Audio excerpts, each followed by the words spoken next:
Dear students, मैं Sonal Meena, assistant professor geography, government college Dholpur से। Plane table सर्वे के अंदर हम प्लेन टेबल सर्वे के जो इम्पोर्टेंट इंस्ट्रूमेंट्स थे उनके बारे में पढ़ रहे थे। इससे पहले के लेक्चर में मैंने आपको जो प्लेन टेबल सर्वे का मेन इंस्ट्रूमेंट है प्लेन टेबल और जो त्रिपाद स्टैंड है उसके बारे में पढ़ाया। इस लेक्चर में हम पढ़ेंगे सेकंड इंस्ट्रूमेंट दर्श रेखक या एलिडेट जिसे हम बोलते हैं उसके बारे में। ये भी प्लेन टेबल का बहुत ही इम्पोर्टेंट इंस्ट्रूमेंट है, क्योंकि जितना भी हम अपना सर्वे करेंगे उसमें स्टेशन को देखने का काम जो है वो हम इस एलिडेट के द्वारा ही करते हैं। जो प्लेन टेबल है उस प्लेन टेबल के अंतर्गत हम देखें तो जो एलिडेट होता है इसका यूज़ दो स्टेशनों के बीच जो दृष्टि रेखा है उसकी दिशा में ड्राइंग कागज पर रेखा या किरण खींचने के लिए करते हैं। अर्थात हम अपना स्टेशन देखेंगे, उस स्टेशन को जो मिड हम पॉइंट लेंगे उस मिड पॉइंट से मिलाएंगे, वो एलिडेट के द्वारा देखकर ही मिलाएंगे। उसके बाद में हम उसकी एक जो सीधी लाइन होती है वो उस एलिडेट की सहायता से ही खींचते हैं। ये जो एलिडेट होता है ये भी दो तरह का होता है। पहला होता है साधारण या द्विविक्षीय एलिडेट, दूसरा होता है दूरदर्शन एलिडेट। हम जो प्रैक्टिकल में यूज़ करेंगे वो करेंगे साधारण एलिडेट। तो सबसे पहले हम उसी के बारे में पढ़ते हैं कि साधारण एलिडेट होता क्या है। साधारण एलिडेट का सेकंड नाम है द्विविक्षीय एलिडेट। द्विविक्षीय इसलिए क्योंकि इसके दोनों सिरे जो होते हैं उनसे हम देखने का काम करते हैं, दोनों सिरों से हम देखते हैं। जैसा कि आप जानते हैं कि कोई भी जो इंस्ट्रूमेंट है उसका अपना एक अलग यूज़ होता है, उसका अपना एक अलग उसकी उपयोगिता होती है। तो इसी तरीके से जो एलिडेट है इसका भी प्लेन टेबल सर्वे में बहुत ही इम्पोर्टेंट पार्ट है। ये जो एलिडेट होता है ये पीतल या सागौन किसी भी कठोर, या तो पीतल का बना होगा या सागौन जैसी जो कठोर लकड़ी होगी उसका बना होगा। इसके दोनों किनारे होते हैं वो समानांतर होते हैं। इसके अलावा इस तरह के होते हैं कि इसके जो दोनों फलक हैं, ये दोनों जो हैं वो क्या हैं, इसके फलक, इनको हम क्या करते हैं फोल्ड कर देते हैं। यहाँ से ये फोल्ड हो जाता है और फोल्ड होकर के हम इसको बंद कर देते हैं। अब जो इसमें एक फलक होता है, जैसे कि हम बात करें ये वाला, ये जो फर्स्ट फलक है ये हमारी आँख के पास रहता है। जैसा आप देख सकते हैं इसमें लिखा है आई वेन, आई होल, हिंज। तो ये जो हमारा पहला फलक है ये वाला, ये फलक हमारी आँख की तरफ होता है। इसमें एक झिरी कटी होती है, इस झिरी के अंदर एक छोटा सा छेद होता है। उस छेद से हम अपने स्टेशन को या अपना जो भी हमारे सामने चाहे सर्वेक्षण दंड है या हम कोई पेड़ है जिसको भी देख रहे हैं वो हम इस छेद के माध्यम से देखते हैं, जिसे हम बोलते हैं गोल छिद्र या अवलोकन छिद्र। इंग्लिश में इसे हम कहते हैं आई होल। चूँकि ये जो फलक है यानी ये वाला जो पार्ट है इसका यूज़ हम किसके लिए कर रहे हैं, देखने के लिए, तो इसको हम बोलते हैं आई वेन, यानी कि दृश्य जो हमारा फलक यानी जिससे हम देखने का काम कर रहे हैं। वह एरिया जिससे कि जुड़ा रहता है, एक कसा हुआ रहता है, ये फोल्ड हो जाता है, तो इस जिसके माध्यम से ये जुड़ा हुआ रहता है इसको बोलते हैं हिंज। ये इसके किस में लगी रहती है, उस एरिया में लगी रहती है जहाँ पर एलिडेट और जो फलक होते हैं वो आपस में जुड़े हुए रहते हैं।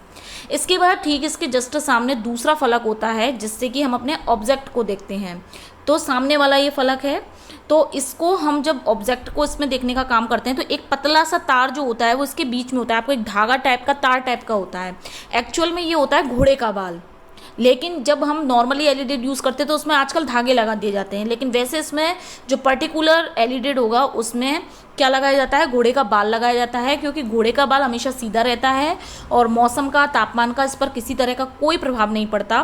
तो हम क्या करते हैं, उस आई वेन से, आई होल से, जो आई वेन है हमारी आँख के पास रखा जाता है उसके आई होल से इस धागे को यानी इस घोड़े के बाल को बिल्कुल सीध करते हुए हम अपने जो भी हमारा स्टेशन है, जो भी हमारा ऑब्जेक्ट है उसको हम देखते हैं। और उसे देखने के बाद में बिल्कुल जो मिड वाला केंद्र हमारा पॉइंट आता है उसको और उस ऑब्जेक्ट के को बीच में से मिला देते हैं। थोड़ा सा ये रहता है कि जब आप प्रैक्टिकली किसी चीज़ को करते हैं तो वो आपको अच्छे से समझ में आती है, लेकिन फिर भी ये है कि आप थोड़ा सा इसको देखने की कोशिश करें कि इसमें हम एक साइड से देखते हैं, दूसरी साइड से एक बाल होता है, उस बाल की सीध में हम अपने ऑब्जेक्ट को करते हैं और उसके माध्यम से जो है हम क्या करते हैं, अपनी जो कल्पित रेखा होती है उसको खींचने का काम करते हैं। तो इसीलिए जब हम आंखों से देखते हैं तो इस वाले को बोलते हैं आई वेन, जिसे हम कहते हैं दृश्यफलक, और दूसरा जो ये एरिया है ये इसको बोलते हैं ऑब्जेक्ट वेन यानी दृश्य वेदिका, क्योंकि इससे हम क्या करते हैं, अपने ऑब्जेक्ट को देखने का, निर्धारित करने का काम करते हैं। अब जब अवलोकन छिद्र है और जो दृश्य वेदिका है उसमें जो तार होता है उसको मिलाने के लिए एक कल्पित रेखा खींचते हैं जिसे कहते हैं हम दृष्टि रेखा। ये रेखा, ये जो एरिया है इसके द्वारा एकदम सीधी और समानांतर खींची जाती है। यानी कहने का तात्पर्य यह है कि मान के चलें यहाँ हमारा क्या है, केंद्र है, ये हमारा ए पॉइंट है और यहाँ बी पे कोई भी हमारा डंडा या स्टेशन है, तो बिल्कुल हम इनकी सीध मिलाएंगे और सीध मिलाने के बाद में ए से लेके बी तक एक कल्पित लाइन इसके बिल्कुल सिमिलर खींच देंगे।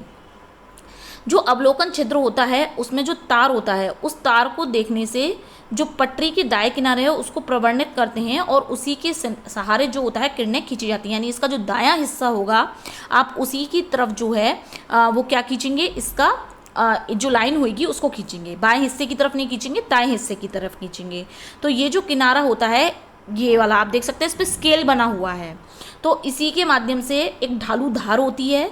इसी किनारे को हम कार्यकारी किनारा या वर्किंग एज कहते हैं, क्योंकि इसी के माध्यम से हम अपनी लाइन को खींचने का काम करते हैं। और जो पैमाना होता है यानी कि जो भी सेंटीमीटर या जो भी दूरी लिखी रहती है वो इसी के अंतर्गत लिखी रहती है। यानी आप देखेंगे तो कि स्केल की तरह इस पर लाइन बनी हुई रहती है। तो इस तरीके से जो एलिडेड है उसका प्रयोग हम किस लिए करते हैं, हमारा जो ऑब्जेक्ट होता है उसको देखने के लिए करते हैं। जिस तरफ से हम देखते हैं उसको बोलते हैं आई वेन यानी दृश्यफलक, और जिस के द्वारा हम अपने ऑब्जेक्ट को निर्धारित करते हैं जिसमें सीधा एक बाल लगा हुआ रहता है उसको बोलते हैं ऑब्जेक्ट वेन। हमारे प्रैक्टिकल में हम इसी एलिडेड का यूज़ करेंगे। आगे जब हम बात करते हैं इसी एलिडेड के बारे में तो हम देखते हैं कि जो ये एलिडेड होता है इसकी जो लंबाई होती है वो 40 से 50 सेंटीमीटर होती है। इसके अलावा साधारण एलिडेड के जो प्रवर्णित किनारे होते हैं उनमें मापनी जो होती है वो सेंटीमीटर पर होती है। पटरी की जो ऊपरी सतह होती है उस पर ट्रफ कंपास और गोल आकृति वाला स्प्रिट लेवल लगा हुआ रहता है। इसके अलावा इसका यूज़ हम जो करते हैं वो किरण खींचने के लिए करते हैं। हमारी आँख के पास में रख करके जो दृश्य वेदिका होती है उससे जो तार होता है उस तार को मिलाते हुए, चाहे हमने सर्वेक्षण दंड गांठ रखा है चाहे हमारा कोई भी ऑब्जेक्ट गार्ड रखा है, उसको देखते हैं। और उसके बाद में जो दायां किनारा होता है जिस पर कि क्या बना होता है, सेंटीमीटर में मापनी बनी होती है, उसके द्वारा हम अपने स्टेशंस को मिलाने का काम करते हैं। अब हमें ये ध्यान रखना है जब भी हम उस लाइन को खींचें तो जो हमारा एलिडेड है उसके दोनों फलक लंबवत होने चाहिए। यानी लाइन जो होती है वो टेढ़ी मेढ़ी या नहीं होनी चाहिए, कैसी होनी चाहिए, बिल्कुल सीधी और लंबवत में होनी चाहिए। साधारण एलिडेड के बाद जो दूसरा एलिडेड आता है वो होता है दूरदर्शी एलिडेड।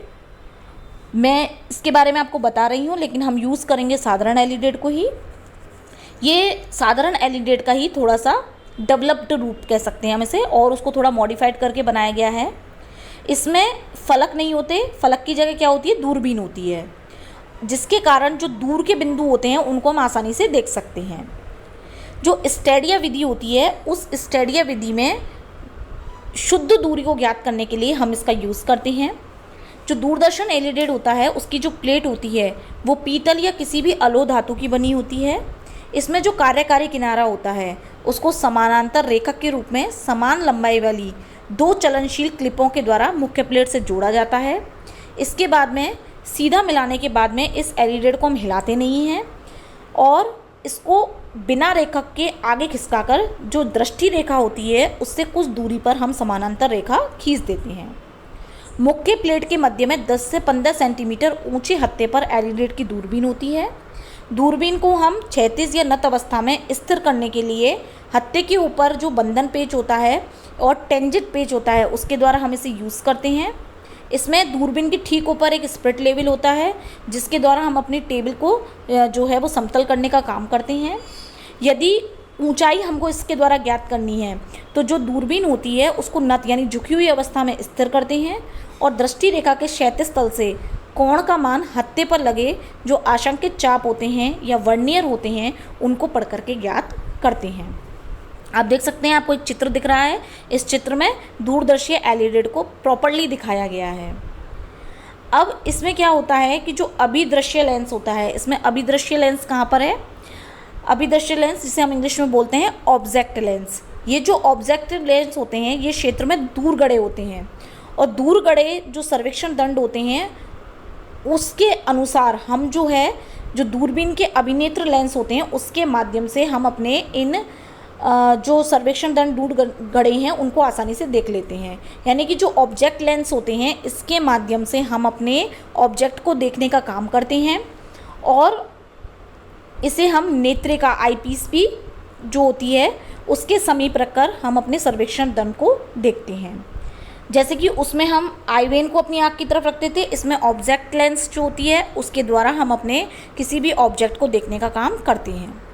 सर्वेक्षण दंड जो होता है उसको स्पष्ट देखने के लिए दूरबीन की जो फोकसिंग पेच होते हैं उनको हम आवश्यकता के अनुसार घुमा लेते हैं। इसमें फोकसिंग पेच लगे हुए रहते हैं जिनको हम क्या करते हैं, एडजस्ट करते हैं, और एडजस्ट करने के बाद में कोई दूर का अगर हमें ऑब्जेक्ट देखना है तो उसके द्वारा हम इसे देख सकते हैं। इसके बाद में जो सर्वेक्षण दंड होता है उसको हम फोकस करते हैं और जो नेत्रिका होती है उसे आगे पीछे करके दूरबीन के अंदर जो स्टेडिया डायाफ्राम के तार होते हैं उसके द्वारा मिलाया जाता है। ये जो दूरबीन होती है इसके अंदर स्टेडिया डायाफ्राम के तार होते हैं, यहाँ पे लगे हुए रहते हैं, जिसके द्वारा आप इसको देखते हैं। ये आपका आईपीस है जो दूरबीन है, इसके माध्यम से आप इसे देख सकते हैं। इसको टोटली बोलते हैं हम टेलीस्कोप। जो दूरदर्शन एलईडी होता है उसमें जो डायाफ्राम होते हैं वो भी 4 तार होते हैं। एक तार लंबवत होता है और 3 तार क्षैतिज होते हैं। किसी भी स्थान में किरण को खींचने के लिए उस स्थान की जो लंबवत तार होता है उससे हम इसकी सीध को मिला देते हैं। जो स्टेडिया विधि होती है उसमें किसी भी स्थान पर जो सर्वेक्षण की दूरी है उसको ज्ञात करने के लिए उस स्थान पर तलेषण मापी दंड रखकर डायाफ्राम के सबसे ऊपरी और सबसे निचले जो 36 तारों की सीध होती है उसमें ऊंचाई के अंतर को पढ़ते हैं और जो ऊंचाइयों का अंतर होता है उसमें हम 100 का गुणा करते हैं। जैसे कि हमने कोई भी बिंदु है ए, उस पर अपना तलेषण मापी दंड निचले और ऊपरी तारों की सीध में पढ़ा और पढ़ने के बाद में जो हमारी ऊंचाई का मान है वो आया 1.5 और 1.2। तो हम क्या करेंगे, 1.5 में से 1.2 को माइनस करेंगे और उसके इंटू 100 कर देंगे, तो यानी हमारी दूरी निकल करके आएगी 30 मीटर। तो इस तरीके से जो होता है हम अपनी दूरी का निर्धारण इसके द्वारा करते हैं। थोड़ा सा इसको यूज़ करना टिपिकल होता है, थोड़ा सा ये समझते हैं तो थोड़ा हाई लेवल हो जाता है, लेकिन आपको जो है अपने प्रैक्टिकल में यूज़ करना है ये साधारण एलईडी जिसे यूज़ करना बहुत ही ईजी है और ये आसानी से आपको समझ में आ जाएगा जब आप अपने प्रैक्टिकल के लिए इसको यूज़ करेंगे। तो ये हमारा सेकंड इम्पोर्टेंट इंस्ट्रूमेंट हो गया। इसके बाद में अब आगे हम जो इसके नेक्स्ट इंस्ट्रूमेंट्स हैं उनके बारे में